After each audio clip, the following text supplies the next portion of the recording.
नमस्कार, बहुत स्वागत है आप सबका। मैं हूं पुनीत पाठक और आप देख रहे हैं मेरा मध्य प्रदेश। मध्य प्रदेश के दिन भर की अब तक की बड़ी खबरें विस्तार से दिखाएंगे। उत्तर प्रदेश के हाथरस गैंगरेप का मामला पूरे देश में सुर्खियों में है। पूरे देश में इसको लेकर लगातार हमले बोले जा रहे हैं। कांग्रेस ने भी इस पर हल्ला बोला है। गैंगरेप पीड़िता के परिवार से मिलने जा रहे राहुल गांधी और प्रियंका को उत्तर प्रदेश पुलिस ने हिरासत में ले लिया। ग्रेटर नोएडा के पास यूपी पुलिस और कांग्रेस के कार्यकर्ताओं के बीच जमकर धक्का मुक्की हुई और राहुल गांधी जमीन पर गिर पड़े। उन्हें एक्सप्रेस वे पर F1 गेस्ट हाउस ले जाया गया। हालांकि बाद में पुलिस ने उनको छोड़ भी दिया। राहुल की पदयात्रा के दौरान आचार्य प्रमोद कृष्णम भी मौजूद रहे। हिरासत में लेने के दौरान राहुल ने कहा, पुलिस ने मुझे धक्का दिया, लाठीचार्ज किया, मुझे जमीन पर गिराया। मैं पूछना चाहता हूं कि क्या इस देश में सिर्फ मोदी जी की ही चल सकती, क्या वही चल सकते हैं? क्या सामान्य आदमी नहीं चल सकता? हमारी गाड़ियां रोकी गई थी, इसीलिए हमने पैदल चलना शुरू किया। मैं गैंगरेप पीड़ित के परिवार से मिलना चाहता हूं, ये मुझे रोक नहीं पाएंगे। इस पर पूर्व सीएम कमलनाथ ने भी ट्वीट किया है। भाजपा शासित राज्यों में बहन बेटियों के साथ दरिंदगी की घटनाएं बढ़ रही हैं, उन्हें इंसाफ नहीं मिल रहा है।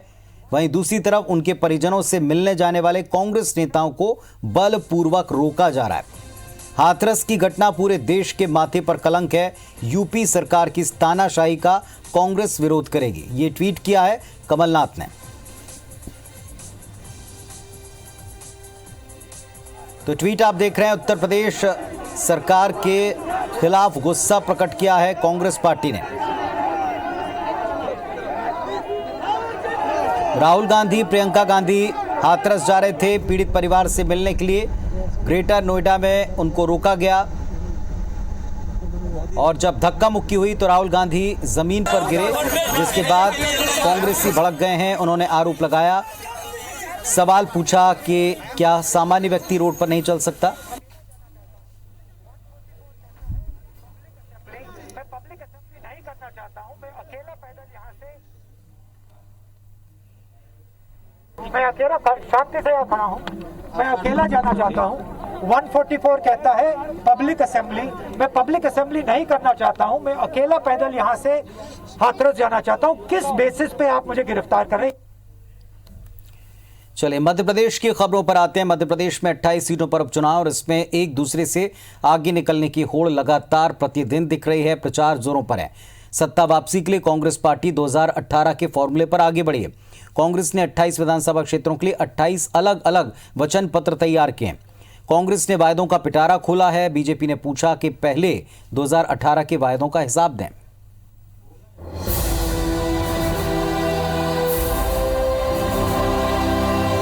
कांग्रेस ने 28 सीटों पर होने जा रहे उपचुनाव को जीतने के लिए 2018 के विधानसभा चुनाव की तर्ज पर वादों का पिटारा तैयार किया है। 28 विधानसभा क्षेत्रों के लिए 28 अलग अलग मिनी वचन पत्र तैयार किए गए हैं। स्थानीय स्तर पर तैयार इन वचन पत्रों में कई लोक लुभावन वादे हैं। मसलन कांग्रेस सत्ता में आती है तो कोरोना संक्रमण को राजकीय आपदा घोषित किया जाएगा। कोरोना से मौत होने पर मृतक के परिवार के एक सदस्य को नौकरी दी जाएगी।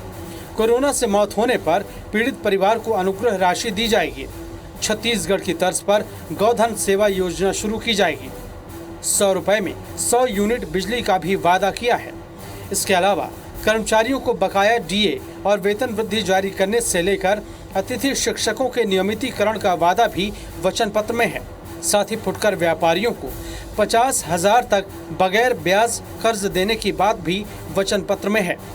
कमलनाथ जी का एक कंसेप्ट है कि जो भी कोरोना में जिनकी मौत होगी उनको अनुग्रह राशि दी जाएगी, परिवार से एक को संविदा नियुक्ति जाएगी और उसके बाद मध्य प्रदेश को कोरोना मुक्त करेंगे, जिससे आर्थिक गतिविधियां चल सके। इन क्षेत्रों में इन जो लोग लड़ रहे हैं बीजेपी के, इन लोगों ने कोई काम नहीं किए, इसलिए फोकस ये रहेगा कि जो बात वहाँ कह दी जाएगी इन 3 सालों के अंदर उसको पूरा किया जाएगा। हालांकि बीजेपी को कांग्रेस का ये फॉर्मूला रास नहीं आ रहा है। बीजेपी का कहना है कि कांग्रेस पहले 2018 के वचन पत्र के बारे में बताए कि उसमें किए गए कितने वादे पूरे हुए।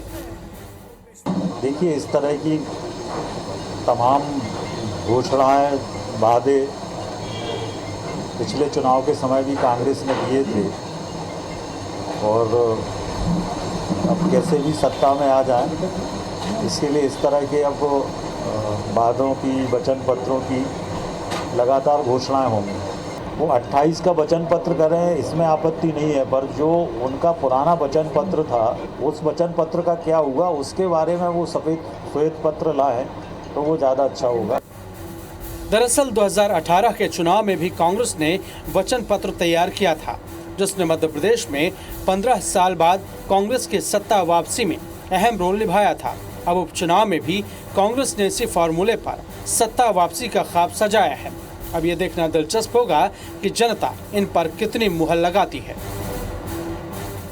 कांग्रेस ने सत्ता में वापसी के लिए पूरा जोर लगा दिया है। 28 सीटों पर 28 वचन पत्र तैयार किए हैं और हर वचन पत्र में स्थानीय मुद्दों के अलावा प्रादेशिक मुद्दों का भी जिक्र है। और खासकर कोरोना को लेकर मध्य प्रदेश कांग्रेस ने ये बड़ी घोषणा की है कि अगर कोरोना संक्रमित मरीज की मौत होती है तो अगर सरकार में कांग्रेस है तो उनको अनुग्रह राशि के साथ साथ उनके परिवार के किसी सदस्य को संविदा पर नियुक्ति मिलेगी।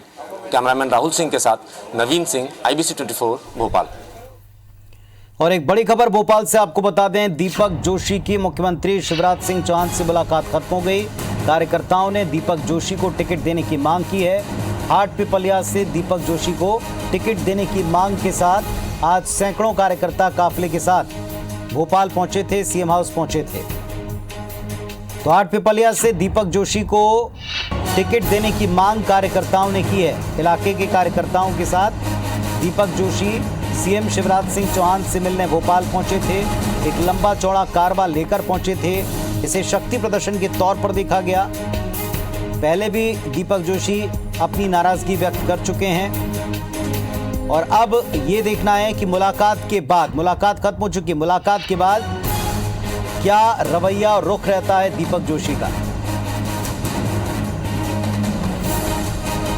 कार्यकर्ताओं ने दीपक जोशी को टिकट देने की मांग की है।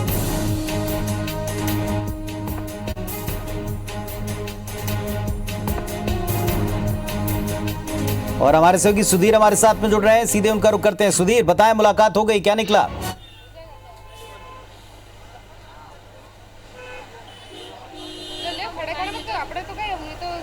देखिए, बिल्कुल बैठक जो है वो खत्म हो चुकी है और समर्थक अभी मुख्यमंत्री निवास से बाहर निकल कर आए हैं। बड़ी संख्या में समर्थक यहाँ पर आए थे और कांग्रेस के जिन नेताओं को टिकट दिया या कांग्रेस के जो नेता बीजेपी में शामिल हुए हैं उनके आने से कार्यकर्ता बीजेपी के अपने आप को असहज महसूस कर रहे हैं।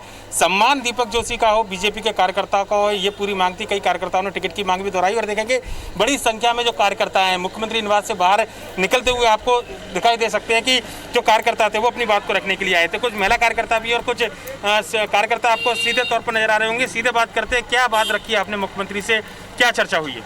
मेरा नाम मंजू चौहान है, मैं हाट पिपलिया विधानसभा क्षेत्र से हूँ और हमारी थोड़ा सा मन में एक दुविधा थी कि हमारे जो वरिष्ठ नेता है 15 साल से हम जिनके कार्यकर्ता रहे हैं उनका सम्मान थोड़ा कहीं ना कहीं पार्टी में कम हो रहा है। तो उस सम्मान के लिए आज हम उनके सम्मान की खातिर यहाँ आए थे। पर बहुत बहुत धन्यवाद हमारे प्रिय मुख्यमंत्री जी का कि हमको आज आश्वासन मिल गया है, उनकी तरफ से सिग्नल मिल गया है कि वो बहुत ही मतलब उनको जो पार्टी में सम्मान मिलना चाहिए हमारे दीपक भैया जी को, दीपक जोशी जी को, वो मिलेगा उनको सम्मान। ऐसा आश्वासन हमारे मुख्यमंत्री जी ने हमें दिया है, शिवराज भैया ने हमें दिया है और हम चाहते हैं कि हम बहनों को जो सम्मान वो देते हैं, जो योजनाएं उन्होंने मुख्यमंत्री जी ने हम बहनों के लिए चलाई है वो आगे भी उसको निरंतर चलाते रहेंगे और अच्छा कुछ करने के लिए करेंगे। हम सभी बहनें उनके साथ में हैं। ये सम्मान किस तरीके का, क्या चाहते हैं दीपक जोशी का सम्मान किस तरीके से? क्या टिकट चुनाव उनको लड़ाना चाहिए, ऐसी कोई मांग कार्यकर्ताओं ने की है? हाँ की ना, मांग तो की। पहली मांग तो हमारी यही थी कि वो वरिष्ठ है और उनके कार्यकाल में सब अच्छे काम हुए, हम बहनों के लिए भी अच्छे काम हुए हैं और सब बच्चों के लिए भी अच्छे काम हुए हैं और सभी वर्ग के व्यक्ति के लिए सारे अच्छे काम उन्होंने हमारे दीपक भैया दीपक जोशी जी ने किए हैं। तो देख सकते हैं कि कार्यकर्ताओं की मांगे, कुछ और कार्यकर्ता हैं। क्या मांग रखी है आपने, क्या चाहते हैं आप लोग? थोड़ा सा आगे आइएगा। मांग क्या है? मांग यही रखी हमने कि हमारा हाट पिपलिया विधानसभा पूरी तरह से चलिए सुधीर, जितने कार्यकर्ता जुटे हैं सबका यही कहना है, जैसा पहले से आपका अंदाजा था कि यहाँ सम्मान कम हो रहा, सम्मान दिया जाएगा, आश्वासन मिला है। बहुत धन्यवाद आपका भी और तमाम लोगों का हमारे साथ में जुड़ने के लिए। आगे बढ़ते हैं। खरगोन के मारूगढ़ में नाबालिग लड़की से गैंगरेप केस में पुलिस अब तक आरोपियों तक नहीं पहुंच पाई। पुलिस ने तीनों फरार आरोपियों पर 10,000 रुपए का इनाम घोषित कर दिया है। पुलिस ने मौके से आरोपियों की बाइक बरामद की है। जांच में बाइक इंदौर से चोरी पाई गई। आरोपियों ने वारदात में चोरी की बाइक का इस्तेमाल किया है। पुलिस ने आरोपियों की तलाश में कई टीमें बनाई। वहीं राज्य महिला आयोग की अध्यक्ष शोभा ओझा ने घटना को प्रदेश के माथे पर कलंक बताया। प्रदेश सरकार से सवाल पूछा कि वो इस पर मौन क्यों है। पूर्व सीएम कमलनाथ ने भी ट्वीट कर सरकार पर हमला बोला है। वहीं खरगोन से कांग्रेस विधायक रवि जोशी ने आरोपियों की जल्द गिरफ्तारी की मांग की है और ऐसा न होने पर अफसोस जताया।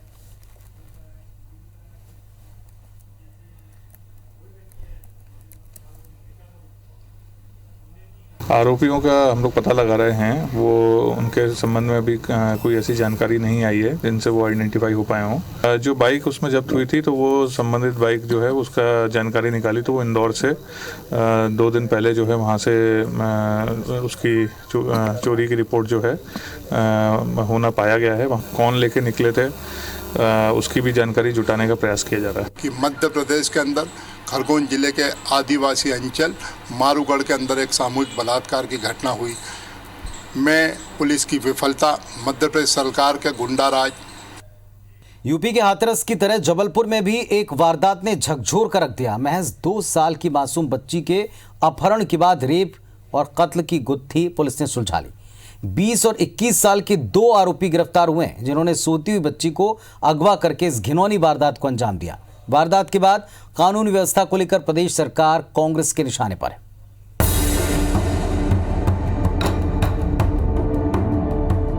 2 साल की इस मासूम का भला कसूर क्या था? क्या गुनाह था इसका? अरे जिसने ठीक से चलना भी ना सीखा था, जबान तोतली थी, उस पर भी कुछ जालिमों की नजर इस कदर वैशी हो जाएगी, ये सोचते हुए भी रूह कांप उठती है। पूरा देश हाथरस कांड से पहले ही सन्न है। ऐसे में जबलपुर में भी दिल दहला देने वाली वारदात हुई है। 2 हैवानों ने 2 साल की मासूम को पहले तो अपने घिनौने मंसूबों की आग में जलाया, उसके बाद उसे बेरहमी से मौत के घाट उतार दिया। वारदात के 36 घंटे बाद बच्ची का शव एक खेत से बरामद हुआ था। 15 दिन बाद पुलिस ने दोनों आरोपियों को गिरफ्तार कर मामले का खुलासा कर दिया। शेपरा में जो 2 वर्ष की बच्ची का जो अपहरण कर हत्या की गई थी, जिसमें बाद में ये भी पुष्टि हुई थी कि उनको सेक्सुअल असॉल्ट भी हुआ है, इस मामले का पर्दाफाश हो गया है। इसमें 2 आरोपियों की गिरफ्तारी हुई है। एक सोनू ठाकुर है जो मुख्य आरोपी है, वह उसका साथी शिवम मल्ला है। ये दोनों जो आरोपी हैं ये 20-21 साल के हैं। जो मुख्य आरोपी है वो ड्राइवर का काम करता है, वह जो दूसरा आरोपी है वो खेती किसानी करता है। वारदात 16 सितंबर की है। शहपुरा थाना इलाके के बिल पठार गांव में आरोपी शुभम मल्लाह ने अपने बर्थडे पर दोस्त सोनू ठाकुर के साथ जमकर शराब पी। इसके बाद नशे की हालत में दोनों गांव में घूम रहे थे। इसी दौरान दोनों पानी मांगने के बहाने एक घर में घुसे, जहां अपने माँ बाप के सीने से लगकर सो रही 2 साल की मासूम को उन्होंने अगवा कर लिया। बच्चे को वैन से सुनसान इलाके में लेकर पहुंचे और उसकी जिंदगी को अपनी हवस के तले रौंद डाला। इन दोनों ने मिलकर के शराब पी। वह 3 बार इन्होंने शराब पी। इस शराब के नशे में इन्होंने रात में ये बिल पठार गए। बिल पठार में जहाँ विक्टिम का जो घर है उसके बाहर से जो सोनू ठाकुर है, वो जो विक्टिम है, उनको ये ले आया। वह साथ में गाड़ी में उनको इसके साथ ले गया, जो शिवम मल्ला है इसके साथ। फिर उनको पहले तो मारा, फिर उनके साथ जो है फिर गलत काम भी किया, ऐसा इन्होंने इसमें कबूला है। वारदात को लेकर राज्यसभा सांसद विवेक तनखा ने ट्वीट कर सरकार को जमकर घेरा। तनखा ने लिखा कि ये बीजेपी सरकार का रामराज है या जंगल राज, जहां घर में सो रही मासूम भी सुरक्षित नहीं है। इस वारदात के बाद संस्कारधानी एक बार फिर शर्मसार हो गई है। ऐसे नरपिशाच किसी एक इलाके में नहीं बल्कि हर जगह मौजूद हैं, जिनसे मासूमों को खतरा है। इनके लिए फांसी से कम सजा पीड़ितों के साथ नाइंसाफी से कम नहीं होगी। विजेंद्र पांडे, IBC 24, जबलपुर। सीधे विजेंद्र पांडे हमारे सहयोगी का रुख करते हैं। विजेंद्र, ये घिनौनी वारदात है, जितनी कड़ी और बड़ी सजा दी जाए वो भी कम लगेगी, लेकिन अब इस मामले में कहा जा रहा है कि क्या ये रामराज है या ये जिस तरीके के राज की तरफ पहुंच रहा है, ये मामला जल्दी ठंडा होने वाला नहीं दिखता, जैसे सियासी एंगल इसमें तलाशे गए हैं।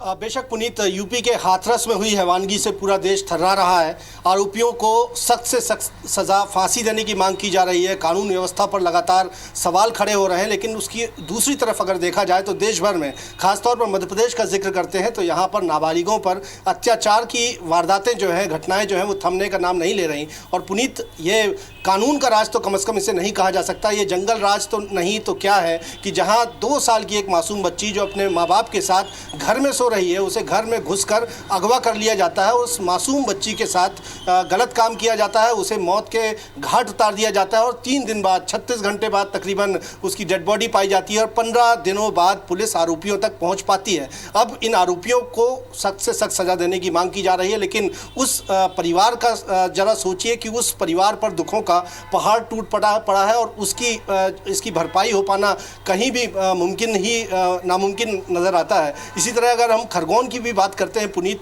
बेहद गंभीर वो पूरा घटनाक्रम है झिरनिया थाना क्षेत्र में। जिस तरह से खेत में काम कर रहे एक भाई बहन जो काम कर रहे थे, उसके बाद 3 अज्ञात आरोपी वहां पहुंचते हैं। भाई को लाठी डंडों से पीटकर अधमरा कर दिया जाता है और उसकी बहन को, जो कि नाबालिग है, उसको अगवा कर लिया जाता है, गैंगरेप किया जाता है और बाद में उस युवती को चलती बाइक से फेंक दिया जाता है मरने के लिए। हालांकि इस मामले में भी आरोपी अभी तक गिरफ्तार नहीं हुए हैं। खरगोन के जो एसपी हैं, उन्होंने आरोपियों पर इनाम जरूर घोषित किया 10,000 का, लेकिन भले बात जबलपुर की हो, भले बात खरगोन की हो, पुनीत, सबसे बड़ा सवाल उठता है कि आखिर अपराधियों में ये कानून का खौफ क्यों नहीं है। और ऐसे में सवाल उठता है, लगातार फांसी देने की मांग तो की ही जा रही है, लेकिन हैदराबाद घटनाक्रम के बाद जिस तरह से एनकाउंटर आरोपियों का किया गया था और समाज की एक मौन स्वीकृति उसको मिली थी, तो सवाल उठता है कि यदि ऐसे में भी एक सोशल जस्टिस की अगर मांग जोर पकड़ती है तो ये कहीं ना कहीं यही बताती है कि कानून पर भरोसा लोगों का कम हो रहा है। और ऐसे में तमाम रहनुमाओं को चलिए देखना ये होगा कि क्या इस मामले में फास्ट ट्रैक की तरह आगे भी काम होता है या एक बार फिर लोगों की जो मौन स्वीकृति, जैसा आप बता रहे हैं, जिस तरह के फैसलों की तरफ जा रही है, ये किसी के लिए भी बेहतर स्थिति नहीं है। लेकिन क्या इसके अलावा विकल्प छोड़े जा रहे हैं, इस पर भी विचार होना चाहिए। बहुत शुक्रिया विजेंद्र आपका इस पूरी जानकारी के लिए। इस बुलेटिन में फिलहाल इतना ही। खबरों अपडेट्स के लिए आप देखते रहिए IBC 24। नमस्कार।